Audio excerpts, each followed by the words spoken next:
Welcome to inspire physics classes friends से। आज हम शुरुआत करने जा रहे हैं सरफेस टेंशन के सभी इंपॉर्टेंट क्वेश्चनों की जो प्रीवियस एग्जामों में पूछे हुए हैं और आपकी एग्जाम की दृष्टि से बहुत ही इंपॉर्टेंट हैं। दोस्तों आज के इस वीडियो में हम सरफेस टेंशन के 27 क्वेश्चन करेंगे और इसके जो रिमेनिंग क्वेश्चन होंगे दोस्तों अपन उसको इसके अगले वाले पार्ट में करेंगे। तो दोस्तों यदि आप हमारे चैनल पर नए हैं तो चैनल को सब्सक्राइब कर लें और बेल आइकन को दबा लें जिससे कि नए वीडियो की नोटिफिकेशन आपको तुरंत मिल जाए। तो दोस्तों शुरुआत करते हैं आज की इस वीडियो की और देखते हैं इसका पहला क्वेश्चन है। दोस्तों पहले क्वेश्चन में आपको दिया हुआ है क्रांतिक ताप पर द्रव्य का पृष्ठ तनाव होता है शून्य, अनंत, शून्य और अनंत के मध्य या ज्ञात नहीं किया जा सकता। यानी दोस्तों हमारा जो लिक्विड का क्रिटिकल टेम्परेचर पर सरफेस टेंशन होती है वो होती है 0। तो इस क्वेश्चन का राइट आंसर हो जाएगा ऑप्शन नंबर ए वाला। दोस्तों वो क्यों होती है? देखिए दोस्तों हमारे जो कोई भी लिक्विड होती है उसको यदि क्रांतिक ताप तक यानी क्रिटिकल टेम्परेचर का यदि गर्म किया जाता है तो दोस्तों इसके अणु के मध्य जो आणविक बल या एक्ट्रैक्शन फोर्स होता है दोस्तों वो गैस के अणु के मध्य जो आणविक बल होता है उसके बराबर हो जाता है। यानी कि दोस्तों इसका आणविक बल घट करके गैस के बराबर हो जाता है। तो इसके कारण इसका जो पृष्ठ तनाव होता है वो शून्य हो जाता है। तो इसका राइट आंसर हो जाएगा ऑप्शन नंबर ए वाला। यानी क्रिटिकल टेम्परेचर पर लिक्विड की जो सरफेस टेंशन होती है वो कितनी होती है? 0। अब है नेक्स्ट क्वेश्चन है। इसमें क्या दिया हुआ है कि वर्षा की बूंदें गोलाकार होती हैं, इसका कारण है जल का घनत्व, पृष्ठ तनाव, वायुमंडलीय दाब या गुरुत्वाकर्षण। देखिए दोस्तों हमारी जो रेन ड्रॉप होती है उसकी जो स्फेरिकल यानी शेप होती है दोस्तों वो किसके कारण होती है? वो होती है सरफेस टेंशन के कारण। तो इसका राइट आंसर हो जाएगा ऑप्शन नंबर बी वाला। देखिए दोस्तों याद रखना जो वर्षा की बूंद होती है हमारी वो गोलाकार होती हैं। वो गोलाकार किस किस कारण होती है? वो होती हैं पृष्ठ तनाव के कारण। तो इसका राइट आंसर हो जाएगा ऑप्शन नंबर बी वाला। देखिए दोस्तों ये जो आज का हमारा वीडियो है इसके अंदर अधिकतर क्वेश्चन क्या है कि जो हमारे जो पृष्ठ तनाव की उदाहरण है तो दोस्तों उसी पर आधारित है। तो दोस्तों जितने भी उदाहरण आते हैं दोस्तों आप उनको अच्छी तरह से याद कर लें क्योंकि उन्हीं उदाहरणों से आपके एग्जाम में एक क्वेश्चन अवश्य पूछा जाता है। तो जितने भी सरफेस टेंशन के दोस्तों एग्जाम्पल है उनको नोट कर लें। जैसे कि वर्षा की बूंद का गोल होना, दोस्तों जो हमारे जो कपूर के टुकड़े हैं होते हैं उनका द्रव की सतह पर उछलना, या फिर साबुन के जल द्वारा यानी कि कपड़ों की धुलाई अधिक आसानी से करना। तो दोस्तों जब भी एग्जाम्पल हैं इनको आपको नोट कर लेना है। अब हमारा तीसरा क्वेश्चन है। जब किसी द्रव्य की बूंद पर कोई द्रव यानी बाह्य बल न लग रहा हो तो उसका आकार निर्धारित किया जा सकता है। यानी दोस्तों हमारी कोई द्रव्य की बूंद है, यानी दोस्तों इस पर कोई भी बाह्य बल नहीं लग रहा है तो तब इसकी दोस्तों जो आकृति निश्चित होती है वो होती है द्रव्य के पृष्ठ तनाव के ही कारण। जैसे कि वर्षा की बूंद हमारी गोलाकार होती है वो क्यों होती है? क्योंकि जब यानी वह ऊपर से नीचे आती है तो दोस्तों उस समय उस पर कोई भी बाह्य बल नहीं लगता है। इसी कारण पृष्ठ तनाव के कारण उसकी आकृति क्या होती है? गोलाकार।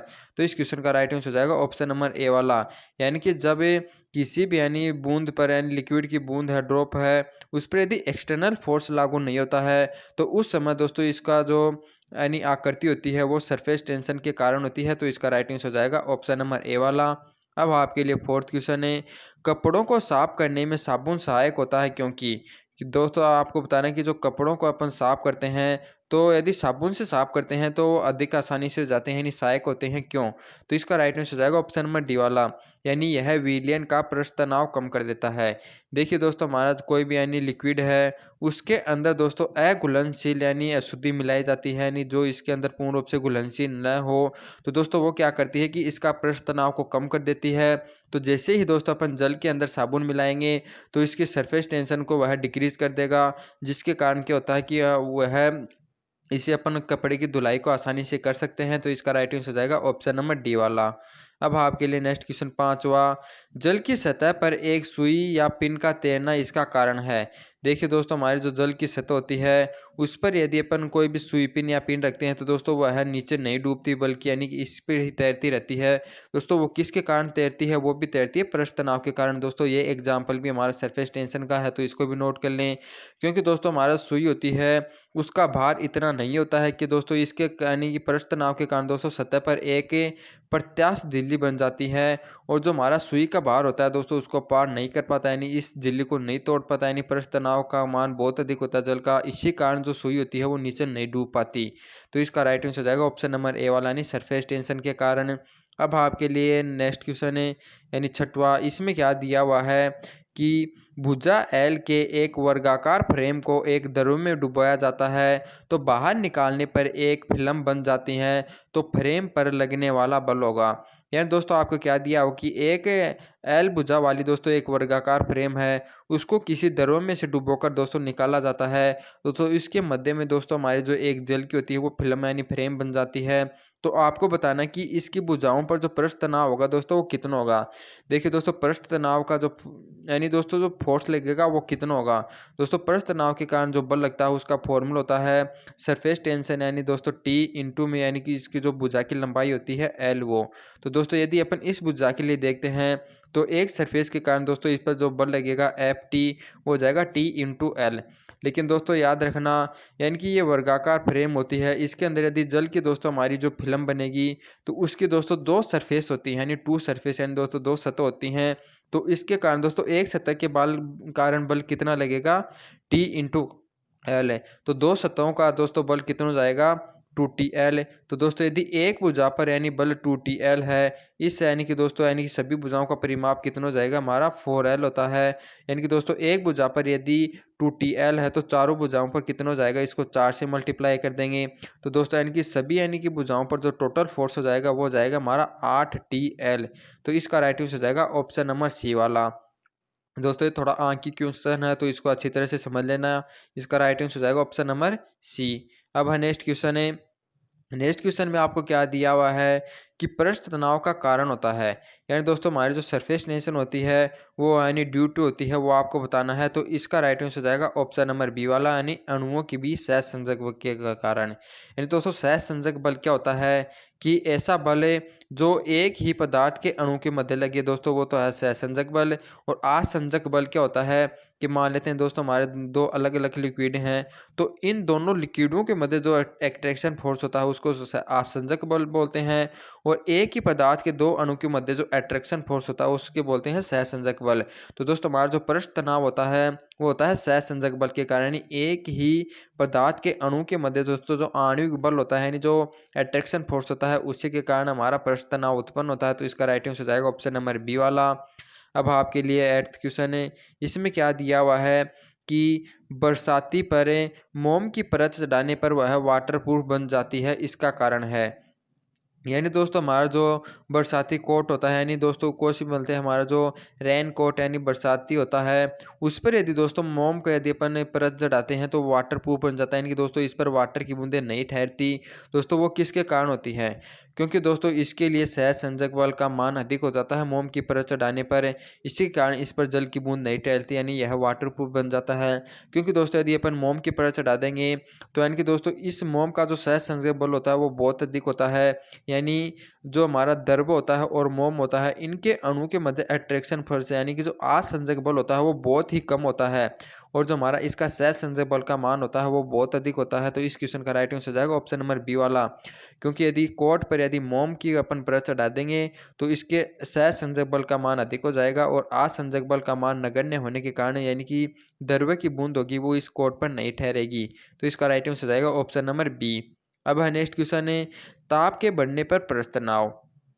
दोस्तों इस क्वेश्चन में आपको क्या बताना है कि जो हमारा सरफेस टेंशन है उसका रिलेशन बताना है कि टेम्परेचर के साथ यानी किस प्रकार से चेंज होती है। दोस्तों याद रखना यदि टेम्परेचर को आप इंक्रीज करोगे तो हमारी जो सरफेस टेंशन होती है उसका मान भी डिक्रीज हो जाता है। तो इसका राइट आंसर यानी कि दोस्तों इसका मान डिक्रीज होता है तो इसका राइट आंसर हो जाएगा ऑप्शन नंबर बी वाला यानी कम होता है। यानी यदि अपन किसी भी लिक्विड को गर्म करेंगे तो इसका जो पृष्ठ तनाव होता है उसका मान लगातार कम होता जाएगा। तो इस क्वेश्चन का राइट आंसर हो जाएगा ऑप्शन नंबर बी वाला। अब है 10th क्वेश्चन है। इसमें क्या दिया हुआ है पानी की सतह पर तेल की एक बूंद डाली जाती है तो इस संदर्भ में निम्नलिखित में से कौन सा कथन सत्य। यानी दोस्तों आपको क्या बताना है कि हमारी को दोस्तों यानी पानी की सतह है उस पर यदि दोस्तों कोई तेल की बूंद डाली जाती है तो इसके संदर्भ में बताना है कि कौन सा कथन हमारा यानी सत्य होगा यानी कौन सा स्टेटमेंट करंट है। पहला क्या दिया हुआ है करेक्ट बताना है दोस्तों। पहला क्या दिया हुआ है कि यह बूंद पानी की सतह पर गोलाकार रहेगी दोस्तों। अब दूसरा है यह बूंद पानी की सतह पर पतली परत के रूप में फैल जाती है। तो इसका राइट आंसर हो जाएगा ऑप्शन नंबर बी वाला। क्योंकि दोस्तों जैसे ही पानी की सतह पर आप तेल की बूंद डालोगे दोस्तों वह पूरी सतह पर फैल जाएगी, क्योंकि दोस्तों तेल की बूंद का जो पृष्ठ तनाव होता है वो जल के पृष्ठ तनाव की तुलना में बहुत ही कम होता है, यानी कि इसका सहसंयोजक बल का मान अधिक होता है और इसका सहसंयोजक बल का मान कम होता है। तो इसके कारण दोस्तों जल की बूंद होती है, यानी तेल की बूंद होती है, वो जल की सतह पर तैरने लग जाएगी। लेकिन दोस्तों यदि उल्टा किया जाए, यानी कि दोस्तों आपको पास किसी पात्र में यानी तेल है, उसके अंदर दोस्तों यदि जल की बूंद डाली जाती है, दोस्तों वह जल की बूंद इस पर नहीं फैलेगी, बल्कि जल की बूंद यानी कि ऐसे कैसे यानी पिंडे में जम जाती है, यानी इनको दोस्तों वह फैलती नहीं है। तो इस क्वेश्चन का राइट आंसर हो जाएगा ऑप्शन नंबर बी वाला। यानी यदि तेल की बूंद को जल की सतह पर डाला जाएगा तो वह फैल जाएगी। यदि तेल के अंदर जल की बूंद को डाला जाएगा दोस्तों वह नहीं फैलेगी, क्योंकि जल का जो पृष्ठ तनाव होता है दोस्तों वो बहुत अधिक होता है तेल की तुलना में। तो इस क्वेश्चन का राइट आंसर हो जाएगा ऑप्शन नंबर बी वाला, यानी यह पानी की सतह पर फैल जाएगी। अब है नेक्स्ट क्वेश्चन आपका 11वां। इसमें क्या दिया हुआ है कि दाढ़ी बनाने के ब्रश के बाल पानी से बाहर निकाल लेने पर आपस में चिपक जाते हैं, इसका कारण है। यानी दोस्तों आपको क्या बताना है कि यानी कि दोस्तों हमारी जो ब्रश होती है उसके दोस्तों यानी कि दांतों को यदि पानी में डुबाया जाता है तो दोस्तों जैसे ही इसको निकाला जाता है तो इसके यानी दोस्तों जो हमारे बाल होते हैं वो आपस में चिपक जाते हैं। इस प्रकार से दोस्तों वो किस कारण चिपकते हैं, तो वो भी चिपकते हैं सरफेस टेंशन के कारण, यानी पृष्ठ तनाव के कारण। यानी दोस्तों जल के पृष्ठ तनाव के कारण वो एक दूसरे को आकर्षित कर जाते हैं, चिपक जाते हैं। दोस्तों जितने भी यानी सरफेस टेंशन के एग्जाम्पल आ रहे हैं दोस्तों सभी एग्जाम्पल को आप याद करें या आप नोट भी कर सकते हैं दोस्तों, क्योंकि इन्हीं एग्जाम्पल से आपके एग्जाम में कोई ना कोई क्वेश्चन आपको जरूर मिलेगा। तो दोस्तों आप इन्हीं एग्जाम्पल को स्किप मत करिए, बहुत इंपॉर्टेंट है, तो आपको हर एग्जाम्पल को याद करना होगा। अब आपके लिए 12वां क्वेश्चन है। इसमें क्या दिया हुआ है कि एक ठंडे पानी से भरे बीकर की तली में वायु का एक बुलबुला है, बीकर में पानी को गर्म किया जाता है तो बुलबुले की माप बढ़ जाती है, इसका कारण है। यह दोस्तों आपको क्या दिया हुआ है कि एक बीकर के यानी पेंदे में दोस्तों एक यानी वायु का बुलबुला है, इसको दोस्तों यदि अपन गर्म करेंगे यानी कि नीचे से, तो आपको बताना है कि दोस्तों इसका जो आकार बढ़ता है वो किस कारण बढ़ता है। दोस्तों आपको पहला ऑप्शन दिया हुआ है कि पानी के संतृप्त वाष्प दाब में वृद्धि होती है, या बुलबुले के अंदर वायु के अणुओं का वर्ग माध्यम मूल्यमान बढ़ जाता है, या पानी का पृष्ठ तनाव कम हो जाता है। दोस्तों इसका जो राइट आंसर हो जाएगा वो हो जाएगा ऑप्शन नंबर डी वाला।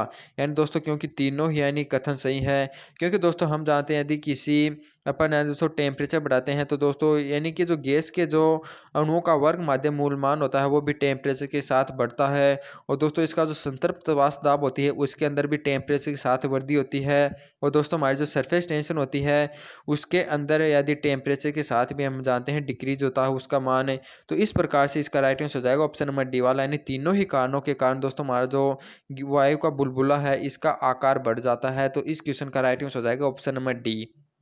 अब नेक्स्ट क्वेश्चन है, कीड़े मकोड़े जल की सतह पर बिना डूबे हुए चल सकते हैं या दौड़ सकते हैं, क्योंकि। दोस्तों इसका राइट आंसर हो जाएगा वही यानी ऑप्शन नंबर ए वाला, पृष्ठ तनाव के गुण के कारण जल की सतह पर एक प्रत्यास्थ झिल्ली बन जाती है। यानी कि दोस्तों हमारी जो जल की सतह होती है उसकी यानी सरफेस टेंशन के कारण दोस्तों उस पर एक प्रत्यास्थ झिल्ली बन जाती है। तो यानी कि दोस्तों यदि इस पर कोई भी सुई रखी जाती है या फिर कोई भी कीड़े मकोड़े होते हैं दोस्तों उसका भार इतना नहीं होता है कि इस प्रत्यास्थ झिल्ली को तोड़कर वह अंदर डूब जाए, तो यानी कि इसके कारण वह कीड़े मकोड़े इस पर चल सकते हैं और सुई इस पर तैर सकती है। तो इस क्वेश्चन का राइट आंसर हो जाएगा ऑप्शन नंबर ए वाला, यानी पृष्ठ तनाव के गुण के कारण इसकी सतह पर एक प्रत्यास्थ झिल्ली बन जाती है। अब आपके लिए नेक्स्ट क्वेश्चन है। 14वें क्वेश्चन में आपको क्या दिया हुआ है कि किसी एक द्रव्य की छोटी बूंद का आकार बड़ी बूंद की तुलना में अधिक गोलीय होता है, क्योंकि। यानी दोस्तों इस क्वेश्चन में आपको भी क्या बताना है कि दोस्तों हमारी को जो छोटी बूंद होती हैं दोस्तों वो एकदम गोलाकार पाई जाती है। यदि दोस्तों यही जल की बूंद थोड़ी बड़ी हो जाती है दोस्तों इस प्रकार के अंडे आकार की पाई जाती है, और बड़ी लेते हैं दोस्तों ये बूंद और भी चपटी हो जाती है। दोस्तों ये क्यों होती है, यानी दोस्तों छोटी बूंद गोलाकार क्यों होती है वो आपको बताना है। तो पहला ऑप्शन दिया हुआ है कि पृष्ठ तनाव बल गुरुत्वीय बल के बराबर तथा विपरीत दिशा में होते हैं, या पृष्ठ तनाव गुरुत्वीय बल से बड़ा होता है, या गुरुत्वीय बल पृष्ठ तनाव से बड़ा होता है, या पृष्ठ तनाव बल एवं गुरुत्वीय बल बराबर एवं एक ही दिशा में कार्य करते हैं।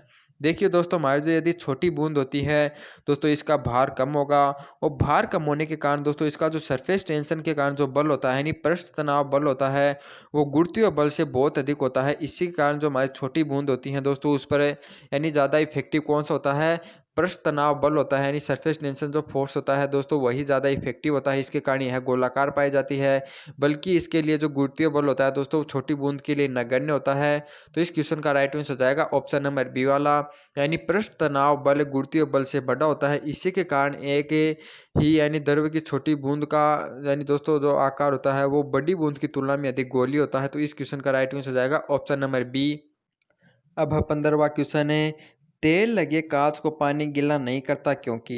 यहाँ दोस्तों इस क्वेश्चन में क्या बताना है कि दोस्तों हमारा जो कोई कांच है यदि उसको तेल लगा दिया जाता है दोस्तों हमारा जो पानी की बूंद होती है वो इसका गिला नहीं कर पाती। दोस्तों वो क्यों नहीं कर पाती? क्योंकि दोस्तों हमारा क्या होता है कि दोस्तों हमारा जल का जो असंजक बल होता है वो तेल एवं दोस्तों हमारा जो जल के मध्य असंजक बल होता है उससे अधिक होता है। यानी दोस्तों हमारा जल के अणु के मध्य जो आकर्षण बल होता है वो तेल एवं हमारा जो जल की बूंद होती है उनके आकर्षण बल से अधिक होता है। तो दोस्तों ये इसके जो आकर्षण बल है वो यानी तेल को आकर्षित नहीं कर पाएंगे यानी इसको गिला नहीं कर पाएंगे।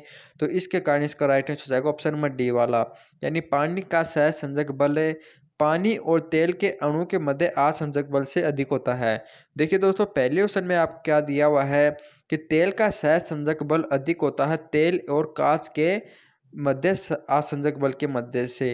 दोस्तों देखिए दोस्तों यदि इसका सहसंजक बल अधिक होता तो दोस्तों ये कांच पे नहीं चिपकता, क्योंकि इसका यदि तेल और कांच के मध्य यदि असंजक बल यानी कम होता है इसके सहसंजक बल से दोस्तों इसके यानी आकर्षित क्यों कर पाता। तो दोस्तों पहले वाला हमारा ऑप्शन गलत हो जाएगा, इसका राइट आंसर हो जाएगा ऑप्शन नंबर डी वाला, यानी पानी का जो सहसंजक बल हो जाएगा वो पानी और तेल के अणु के मध्य असंजक बल से अधिक हो जाएगा। तो इसका राइट आंसर हो जाएगा ऑप्शन नंबर डी वाला। दोस्तों अब आपके लिए 16वां क्वेश्चन है, इसके अंदर आपको दिया हुआ है, देखते हैं कि निम्नलिखित में से कौन सी घटना पृष्ठ तनाव से संबंधित नहीं है। यानी दोस्तों आपको बताना है कि कौन सी ऐसी घटना है जो पृष्ठ तनाव के कारण नहीं होती यानी पृष्ठ तनाव के कारण होती है। दोस्तों पहला ऑप्शन आपको दिया हुआ है कि कपूर के एक टुकड़े का पानी के ऊपर नाचना।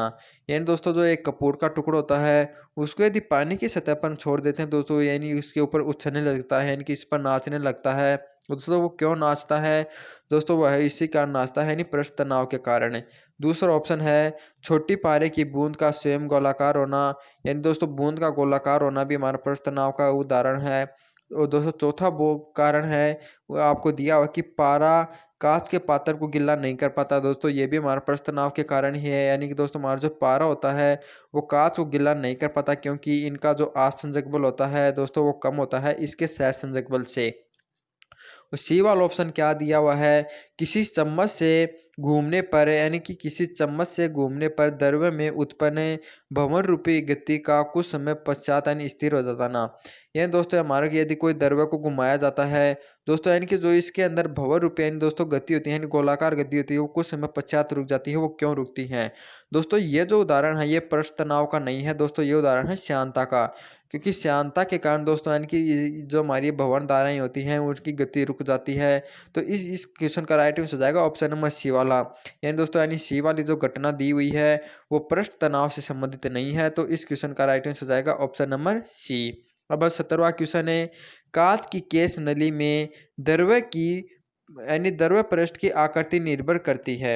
यानी दोस्तों हमारी जो कांच की एक केस नली होती है उसके अंदर दोस्तों हमारा जो द्रव होता है उसके पृष्ठ की जो आकृति निर्भर करती है वो किस पर निर्भर करती है? ऑप्शन दिए हुए हैं, सिर्फ द्रवों के बीच लगने वाले सहसंजक बल के कारण है, या सिर्फ द्रव्य व कांच के अणु के मध्य लगने वाले असंजक बल के कारण है, या केवल सहसंजक एवं असंजक बलों के अपेक्षिक परिणाम पर। दोस्तों इस क्वेश्चन का राइट आंसर हो जाएगा ऑप्शन नंबर सी वाला, यानी दोस्तों हमारा कोई भी केस नली है उसके अंदर दोस्तों हमारा जो जल होता है दोस्तों कोई तो यानी जल की सतह इस प्रकार से होती है और किसी जल की सतह इस प्रकार से होती है। दोस्तों ये किस पर डिपेंड करती है? वो इस पर डिपेंड करती है कि दोस्तों हमारे जो जल के मध्य जो सहसंजक बल होता है एवं इस लिक्विड एवं जो पात्र के मध्य जो असंजक बल होता है उसके आपेक्षिक मान पर, यानी दोस्तों इन दोनों के मान में कितना डिफरेंट होता है उनके डिफरेंट पर डिपेंड करती है। दोस्तों ना तो केवल इसके सहसंजक बल पर डिपेंड करती है और ना केवल इन दोनों के असंजक बल पर, बल्कि इनके आपेक्षिक मान पर डिपेंड करती है कि किसका मान किससे कम है। तो इसी प्रकार से इसका राइट आंसर हो जाएगा ऑप्शन नंबर डी वाला, यानी सहसंजक बल एवं असंजक बलों के जो अपेक्षिक परिणाम है उस पर डिपेंड करेगा हमारा कि केस नली में द्रव्य की आकृति कैसी है। तो इस क्वेश्चन का राइट आंसर हो जाएगा ऑप्शन नंबर सी। अब है नेक्स्ट क्वेश्चन है, आर त्रिज्या की बूंद को आर त्रिज्या की एन बूंदों में तोड़ने के लिए आवश्यक ऊर्जा होती है। यानी दोस्तों आपको दिया हुआ कि एक आर त्रिज्या की बूंद है, उसको दोस्तों स्मॉल आर की त्रिज्या में यानी मान लो एन बूंदों में तोड़ा गया है, तो आवश्यक ऊर्जा कितनी होगी। तो देखिए दोस्तों, हमारी आवश्यक ऊर्जा आएगी इनकी इनकी जो पृष्ठीय ऊर्जा होती है उनके अंदर जो अंतर होगा वही हमारी आवश्यक ऊर्जा आएगी। दोस्तों सबसे पहले अपन देखते हैं कि छोटी छोटी यानी एन बूंदों की पृष्ठीय ऊर्जा कितनी है। दोस्तों एक बूंद की जो पृष्ठीय ऊर्जा होती है वो 4 पाई r² इंटू टी होती है। ये एन बूंदों में है दोस्तों, इनकी जो पृष्ठीय ऊर्जा जाएगी वो जाएगी एन 4 पाई r²t। दोस्तों इसमें से अपन घटा देंगे एन की जो हमारी एक बड़ी वाली बूंद की पृष्ठीय ऊर्जा है वो। दोस्तों इसकी पृष्ठीय कितनी ऊर्जा कितनी हो जाएगी 4 पाई r²t। तो इस प्रकार से दोस्तों यहाँ पर अपन 4 पाई टी यहाँ पर कॉमन लेंगे, तो यहाँ पर तो बच जाएगा हमारा एन आर और यहाँ पर बचेगा दोस्तों r²। तो इस प्रकार से जो आवश्यक ऊर्जा हो जाएगी वो हमारी कितनी हो जाएगी 4 पाई टी कोष्टक में nr² माइनस r²। तो इस क्वेश्चन का राइट आंसर हो जाएगा ऑप्शन नंबर ए वाला। यानी जो आवश्यक ऊर्जा हो जाएगी वो कितनी हो जाएगी 4 पाई टी और कोष्टक में nr² माइनस r²। है अब आपके लिए 19वां क्वेश्चन है, किसी द्रव्य की सतह के अणुओं की स्थितिज ऊर्जा उसके अंदर यानी स्थिति अणुओं की जो स्थितिज ऊर्जा के सापेक्ष होती है। यानी दोस्तों आपको बताना है कि दोस्तों हमारे किसी पात्र के अंदर दोस्तों कोई लिक्विड है, उसके दोस्तों अंदर का एक तो अणु है, एक सतह पर स्थित अणु है। दोस्तों आपको बताना है कि किस अणु की स्थितिज ऊर्जा अधिक होगी। यानी दोस्तों इस अणु की स्थितिज ऊर्जा बतानी है कि इसके सापेक्ष अधिक होगी क्या कम। तो इसका राइट आंसर हो जाएगा ऑप्शन नंबर डी वाला। क्योंकि दोस्तों सतह पर जो स्थित होते हैं अणु होते हैं उनकी स्थितिज ऊर्जा अधिक होती है। क्यों होती है? क्योंकि दोस्तों यानी कि अंदर जो यानी हमारा अणु स्थित होता है, इसके चारों ओर दोस्तों यानी अन्य अणु स्थित होते हैं, तो इनके जो मध्य दोस्तों सहसंयोजक बल होता है वो यानी कि यानी सभी यानी दिशाओं में कार्य करता है। तो इसके कारण दोस्तों यानी सभी जो सहसंयोजक बल है वो एक दूसरे को यानी कैंसिल कर देते हैं और यानी जो अणु है दोस्तों यानी फिर यानी बिल्कुल यानी फ्री रूप से यानी घूम सकता है, यानी दोस्तों स्वतंत्र रूप से घूम सकता है। बल्कि दोस्तों सतह पर होता है जो अणु होते हैं उन पर क्या होता है कि दोस्तों केवल इसी डायरेक्शन में इसके पास अणु होते हैं। तो दोस्तों सहसंग बल होता है उनकी डायरेक्शन सिर्फ इसी प्रकार से यानी इधर ही होती है। तो इसके कारण दोस्तों इसी दिशा में अधिक यानी बल लगेगा और इस दिशा में कोई भी अणु नहीं होने के कारण दोस्तों इस पर जो परिणामी फोर्स लगेगा केवल इस डायरेक्शन में लगेगा। तो इसके कारण इसकी स्थिति ऊर्जा का मान कम हो जाएगा, यानी यह इस डायरेक्शन में गति नहीं कर सकता, यानी कि केवल इसी डायरेक्शन में यह जा सकता है। बल्कि अंदर जो यानी अणु होता है वो सभी दिशाओं में यानी स्वतंत्र रूप से घूम सकता है। तो स्थिति ऊर्जा किसकी अधिक होगी, यानी कौन अधिक स्थिर रहेगा, वो रहेगा सतह वाला। तो इस क्वेश्चन का राइट आंसर हो जाएगा ऑप्शन नंबर डी वाला। यानी सतह पर जो अणु स्थित होते हैं उसकी स्थिति ऊर्जा अंदर स्थिति यानी अणुओं की स्थिति ऊर्जा के सापेक्ष अधिक होती है। तो इस क्वेश्चन का राइट आंसर हो जाएगा ऑप्शन नंबर डी। अब आपके लिए 20वां क्वेश्चन है, दो छोटी छोटी बूंदें मिलकर एक बड़ी बूंद बनाती हैं, तो इस प्रक्रिया में यानी दोस्तों कोई दो छोटी छोटी बूंदें होती हैं वो मिलकर एक बड़ी बूंद बनानी है, तो आपको बताना है कि इस प्रक्रिया में ऊर्जा अवशोषित होती है, मुक्त होती है, न तो मुक्त होती है न अवशोषित होती है, या कुछ द्रव्यमान में परिवर्तित होता है। तो इस क्वेश्चन का राइट आंसर हो जाएगा ऑप्शन नंबर ए वाला। यानी कि दोस्तों जो ऊर्जा होती है वो मुक्त होती है। क्योंकि दोस्तों हम जानते हैं जो आंतरिक ऊर्जा होती है यानी पृष्ठीय ऊर्जा होती है वो उसका फॉर्मूला होता है एरिया इंटू प्रस्थ तनाव। और दोस्तों हम जानते हैं यानी ये किसी बिंदु यानी कि दोस्तों एक बूंद है, इसको यदि एन यानी छोटी छोटी बूंदों में अपन अपन तोड़ देते हैं तो इन सभी बूंदों का दोस्तों हमारा जो पृष्ठीय क्षेत्रफल होता है इस बड़ी बूंद के पृष्ठीय क्षेत्रफल की तुलना में अधिक पाया जाता है, यानी कि इनका पृष्ठीय क्षेत्रफल अधिक होता है। तो इनके कारण दोस्तों इनकी पृष्ठीय ऊर्जा भी क्या हो जाएगी, अधिक रहेगी। तो इनसे दोस्तों यदि अपन बड़ी बूंद बनाएंगे दोस्तों इसकी पृष्ठीय ऊर्जा का मान कम होगा, यानी कि इसका कम होता है। तो इसके कारण दोस्तों इससे ऊर्जा मुक्त होगी, क्योंकि यदि यानी बूंदे दोस्तों यहाँ पर इसकी पृष्ठ ऊर्जा का मान अधिक होता है, ये बूंद बनने के कारण यानी इसकी पृष्ठीय ऊर्जा का मान कम हो गया, यानी कि क्या होता है कि इसके बनने के दौरान कुछ ऊर्जा क्या होती है, मुक्त हो जाती है। तो इस क्वेश्चन का राइट आंसर हो जाएगा ऑप्शन नंबर ए वाला, यानी ऊर्जा मुक्त होती है। अब आपके लिए नेक्स्ट क्वेश्चन है, आपके लिए नेक्स्ट क्वेश्चन है 21वां। इसके अंदर क्या दिया हुआ है कि साबुन के बुलबुले यानी त्रिज्या आर को फूंक मारकर इतना बढ़ाया जाता है कि इसकी त्रिज्या दुगनी हो जाए। यदि साबुन के बुलबुले का गोल का पृष्ठ तनाव टी है तो इस कार्य में आवश्यक ऊर्जा होगी। यानी दोस्तों आपको क्या दिया हुआ कि एक दोस्तों हमारा साबुन का बुलबुला है, उसका त्रिज्या आर है। यदि उसको फुलाकर दोस्तों एक बड़ा बुलबुला बना दिया जाता है कि उसकी रेडियस दुगनी हो जाए, तो आपको बतानी है कि इस कार्य में आवश्यक ऊर्जा कितनी होगी। दोस्तों आवश्यक ऊर्जा जाएगी इनके पृष्ठीय ऊर्जा के अंदर जो अंतर होगा उसके बराबर। तो दोस्तों जो आवश्यक कार्य होगा वो किस प्रकार से होगा, इसकी पृष्ठीय ऊर्जा जाएगी दोस्तों वो कितनी हो जाएगी। हम जानते हैं जो साबुन के बुलबुले की दोस्तों जो पृष्ठीय ऊर्जा होती है वो 8 पाई आर स्क्वायर होती है दोस्तों। इसकी यानी कि ऊर्जा कितनी हो जाएगी हमारी 2r² और इंटू में टी। दोस्तों इसमें से घटा देंगे इसकी पृष्ठीय ऊर्जा जाएगी हमारी 8 पाई आर स्क्वायर इंटू टी। तो इस प्रकार से दोस्तों यहाँ से 8 पाई टी अपन कॉमन लेंगे तो दोस्तों हमारा कोष्टक में क्या बचेगा, यानी 2r², यानी 2r² का मतलब हो जाएगा 4r²। और यानी कि दोस्तों यानी इसमें से r² घटाएंगे तो यहाँ पर बच जाएगा हमारा 8 पाई टी हो जाएगा 3r², यानी दोस्तों 8 तिया 24 है।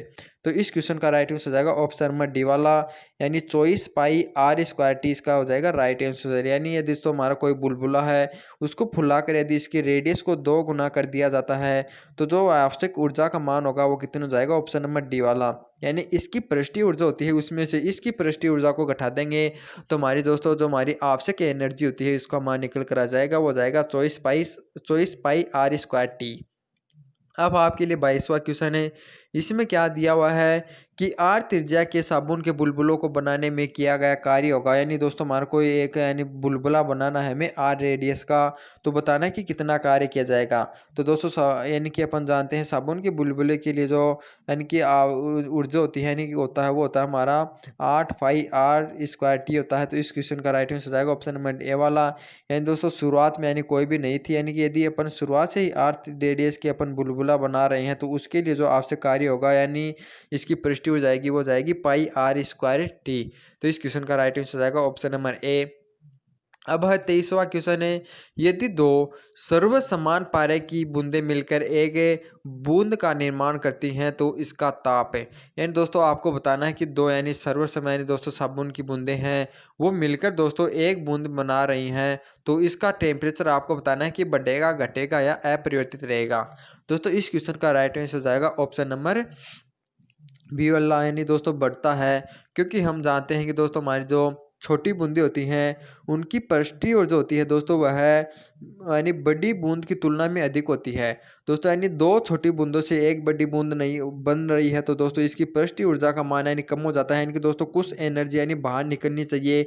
दोस्तों जो एनर्जी बाहर निकलती है उसका कुछ यानी इसके टेम्परेचर के रूप में परिवर्तित हो जाती है तो इस प्रकार से इसका टेम्परेचर का मान बढ़ जाता है। क्योंकि दोस्तों जो ऊष्मा यानी मुक्त होनी चाहिए वो मुक्त न होकर के इसके टेम्परेचर को बढ़ा देती है। तो इस क्वेश्चन का राइट आंसर हो जाएगा ऑप्शन नंबर बी वाला। यानी यदि छोटी बूंदों से मिलकर एक बड़ी बूंद बनती है तो उसका यानी टेम्परेचर क्या हो जाता है, बढ़ जाता है। अब 24वां क्वेश्चन है। द्रव्य के क्वथनांक पर उसका पृष्ठ तनाव, यानी दोस्तों आपको बताना है कोई आपके पास लिक्विड है और उसका दोस्तों जो बॉइलिंग पॉइंट है उस पर आपको बतानी है कि इसकी सरफेस टेंशन कितनी होती है। दोस्तों इसके बॉइलिंग पॉइंट पर सरफेस टेंशन होती है 0। तो इस क्वेश्चन का राइट आंसर जाएगा ऑप्शन नंबर बी वाला, यानी ए वाला। दोस्तों याद रखना यानी कि कोई भी आपको लिक्विड दिया हुआ हो उसके बॉइलिंग पॉइंट पर यदि आपको सरफेस टेंशन पूछे तो उसकी होती है 0। तो इस क्वेश्चन का राइट आंसर जाएगा ऑप्शन नंबर ए वाला।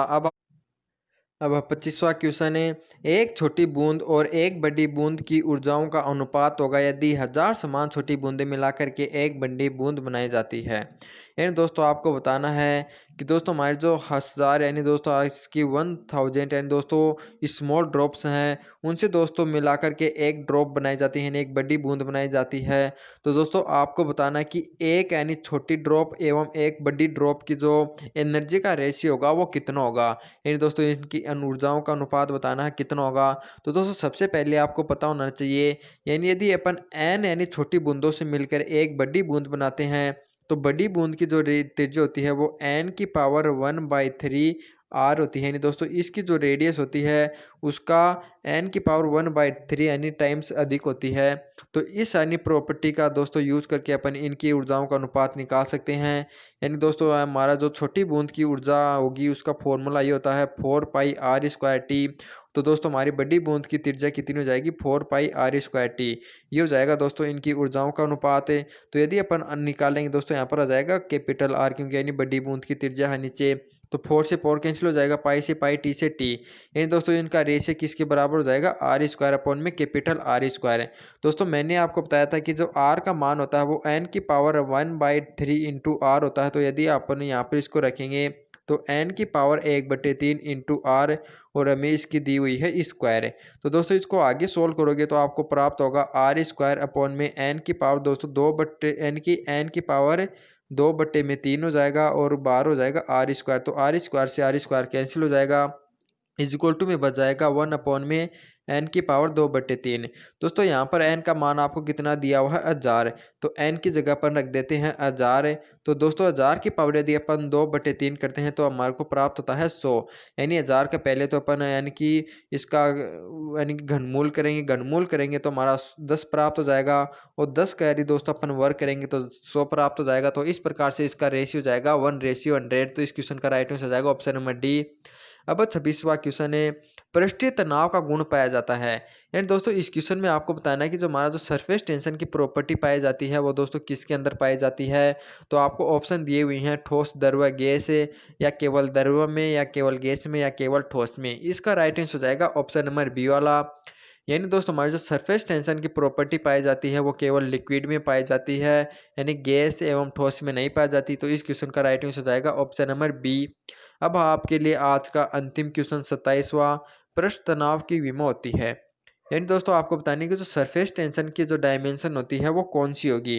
देखिए दोस्तों सबसे पहले याद रखना सरफेस टेंशन का जो फॉर्मूला होता है दोस्तों वो होता है हमारा एफ अपॉन में एल, यानी एकांक लंबाई पर लगने वाला जो फोर्स होता है दोस्तों वो होती है हमारी सरफेस टेंशन है।